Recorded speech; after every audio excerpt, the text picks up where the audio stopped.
Formanden for Sydslesvigs Vælgerforenings Ungdom kan glæde sig over, at der lige nu er flere medlemmer end nogensinde før i SSV's mere end 60-årige historie. SSV Ungdom har fundet måden at appellere til de unge. Vi prøver på at møde de unge der, hvor de er, og vi er ikke som andre organisationer eller partier, der forventer, at de unge kommer til en. Vi blev faktisk meget overrasket over, hvor meget respons vi fik, og at der var folk, som rent faktisk sad med det her behov. Det havde vi ikke regnet med. SSV Ungdom forsøgte at række ud til de unge via internet, ikke mindst Facebook. Medlemmernes venner og venners venner blev kontaktet med tilbud om at høre mere, og med succes.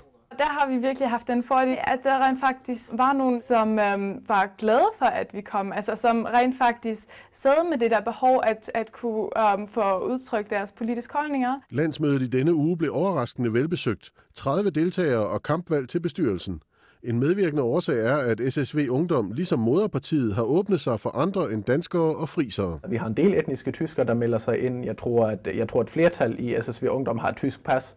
Jeg selv har kun tysk pas, selvom jeg har en del dansk familie. Vi er meget åbne over for dem alle sammen. I Tyskland må man stemme til lokalvalg som 16-årig, så moderpartiet kan få en stor fordel, når de mange ungdomsmedlemmer skal til stemmeurnerne. Og partiet favner bredere end danskhed og kun danskhed. Vi definerer os ikke som dem, som ikke er som de andre. Vi definerer os bare som dem, der gerne vil give de unge i Sydslesvig en stemme. Formand Lukas Lausen siger, at den største opgave lige nu bliver at skabe et godt socialt sammenhold mellem alle de nye medlemmer. Strejken på Carlsbergs Bryggeri i Fredericia fortsætter her hen over weekenden.